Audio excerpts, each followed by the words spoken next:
Hello everyone, welcome back to my channel. Last week हम गए थे नालंदा, तो वहीं की वीडियो आप सबके साथ शेयर कर रही हूँ। हम कहाँ कहाँ गए, तो जहाँ भी हम गए वो सारे क्लिप्स मैं लेकर आई हूँ, आप सबके साथ शेयर करूँगी। तो चलिए, सबसे पहले रास्ते के कुछ क्लिप्स हैं। रास्ते में ये कुछ पहाड़ थे, वहाँ के मैंने क्लिप्स लिए। और सबसे पहले हमारे रास्ते में जब हम नालंदा राजगीर जा रहे थे, तो सबसे पहले आया जल मंदिर। तो जब हम यहाँ पहुँचे, हम यहाँ 12:45 के करीब पहुँचे थे और ये था बंद। इसकी टाइमिंग थी 4 बजे, ये ओपन होना था।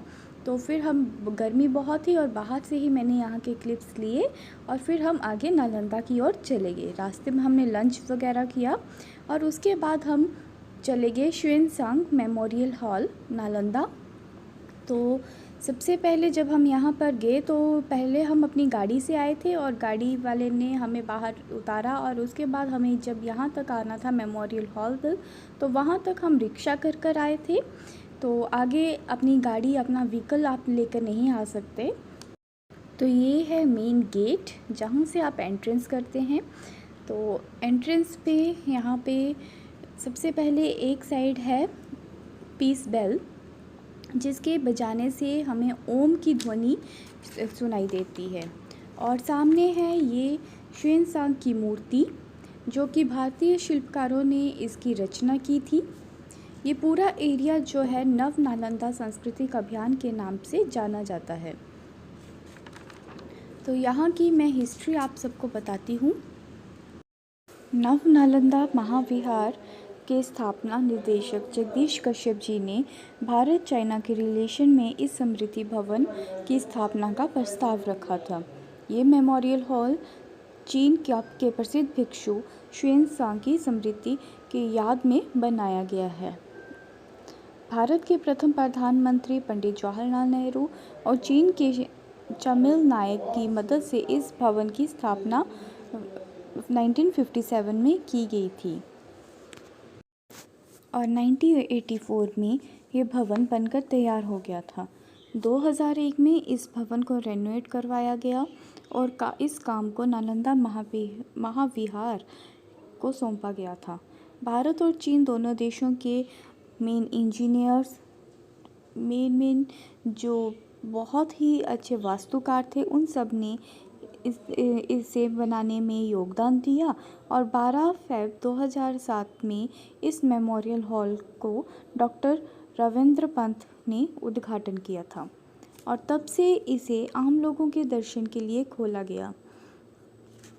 तब से ये जो मेमोरियल हॉल है आम लोगों के लिए ओपन हो गया और ये पूरा एरिया जो है नव नालंदा सांस्कृतिक अभियान के नाम से जाना जाता है।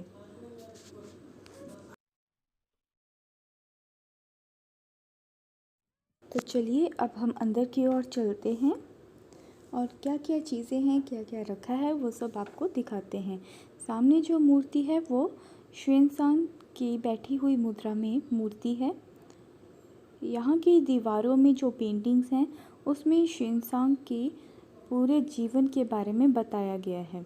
मैं आपको लेफ़्ट टू राइट दिखा रही हूँ। दोनों साइड यहाँ पे जो पेंटिंग्स हैं ह्वेनसांग के पूरे जीवन के बारे में बताया गया है।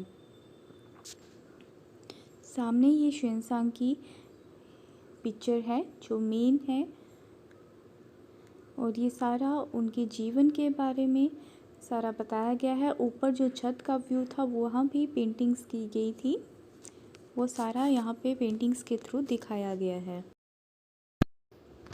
यहाँ पर ह्वेनसांग की मूर्ति के साथ फुटप्रिंट्स हैं, जहाँ पे लिखा है बुद्धास फुटप्रिंट, बुद्ध के पद चिन्ह, तो वो यहाँ पर बताए गए हैं। एक पत्थर पर उनके पद चिन्ह हैं, वो यहाँ पर रखे गए हैं। और ये जो बोर्ड में पिक्चर्स हैं, तो वो इसमें बताया गया है कि ह्वेनसांग ने अपने लाइफ में कहाँ कहाँ गए, कहाँ कहाँ घूमे, उन्होंने क्या क्या देखा, वो सारा इन पिक्चर्स के थ्रू बताया गया है। अपनी लाइफ में उन्होंने क्या क्या किया, वो सारा यहाँ पर इस पिक्चर्स में दिखाया गया है। यहाँ पर काफ़ी टूरिस्ट आते हैं।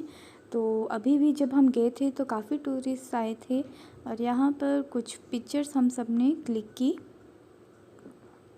और ये बाहर का एरिया है, तो बाहर भी इनके लिए कुछ लिखा गया था। बाहर का जो एरिया है वहाँ पे भी पेंटिंग्स की गई थी, वहाँ पे भी इनके बारे में, इनके जीवन के बारे में सारी पेंटिंग्स के थ्रू बताया गया था।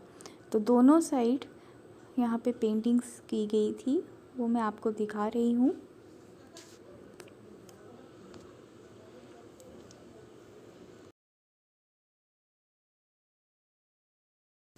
और यहाँ पर बाहर की साइड, एक साइड मैंने आपको स्टार्टिंग में दिखाया था कि जो बेल है वहाँ पर ओम की ध्वनि आती है बजाने पर, और एक साइड ये पिलर है और एक साइड सामने जो है शिल्पग्राम है। तो ये बैक साइड का व्यू है जो अभी हम देख रहे हैं। तो काफ़ी बड़ा है और काफ़ी खुला है ये एरिया। तो इस तरह से यहाँ पे दीवार पे कुछ ना कुछ पेंटिंग्स हुई रखी थी। तो यहाँ भी आप देख सकते हैं कि यहाँ भी कुछ पेंटिंग्स हुई हैं, और ये वो बेल है जिसको बजाने से यहाँ पे शांति का, ओम की ध्वनि का सुनाई देती है। और उसके बाद हम गए नालंदा यूनिवर्सिटी के साथ, खंडर के साथ ही था एक बुद्ध मंदिर, हम वहाँ पर गए। तो वहाँ पर के जो मेन लोग थे, गांव के लोग, तो इसे तेलिए बाबा कहते थे। तो पंडित जी ने हमें क्या बताया वो आप सुनिए। अध्ययन अध्यापन का कार्य करते थे। तो क्योंकि मूर्ति कला का पढ़ाई नालंदा में ही शुरू हुआ था, तो विद्यार्थी ने ही एक कला का प्रदर्शन किए। ये जो कमल का फूल देखा जा रहा है, ये 5 और नीचे, ये 7 के ऊपर बैठे हुए हैं। लेकिन जब बख्तियारुद्दीन खिलजी नालंदा में आग लगाए, नालंदा को जब नष्ट किए थे, उस समय इस मूर्ति को, लेकिन उस समय तो किरान वगैरह का व्यवस्था था नहीं। हाथी घोड़ा ये सब का सहारा लेकर इनके गले में सीकर लगाकर हाथी से टकराता था। जब ये उठाता और जो छोड़ता गया, इसी क्रम में वो 5 कमल का फूल नीचे चला गया। जब नीचे चला गया तो सोचे कि अब नहीं जाएंगे, तो देखा जाए इनका हाथ का अंगुली, ये पैर का अंगूठा, नाक, आंख, नहीं जाने के बाद इनका सुंदरता को नष्ट किया। क्षेत्रीय लोग जो इनको तेलिया बाबा कहकर पूजा करते हैं, वो इसलिए कहते हैं कि उस समय से आज तक यदि किन्हीं का बाल बच्चा दुबला पतला या सुखड़ा रोग का जब शिकार हो जाते हैं, तो माँ बहन लोग आकर यहाँ कामना करते हैं कि या बाबा आपके ही ऐसा मेरा बाल बच्चा स्वस्थ रहे। विश्वास ही एक धर्म होता है, उनका पूरा होता है, तो तेलिया बाबा के नाम से पूजा करते हैं। ऐसे ये गौतम बुद्ध हैं, ये ज्ञान का भंडार है ना। सुनिए, इधर हमारी बात को सुनिए, जाके इनके पैर पर माथा रखकर बोलिए कि भगवान हमको पढ़ने लिखने का बुद्धि विवेक और ज्ञान अच्छा दीजिएगा, पढ़ लिख जाएंगे तो फिर आपके पास आएंगे। तो ये था आज का ब्लॉग जहाँ हम गए। तो ये था फर्स्ट डे का, तो मैं आप सबके साथ शेयर किया है आज। आप सबको कैसा लगा तो ज़रूर बताइएगा, और अगर मेरे चैनल पर नए हैं तो चैनल को सब्सक्राइब ज़रूर कीजिए। Thank you.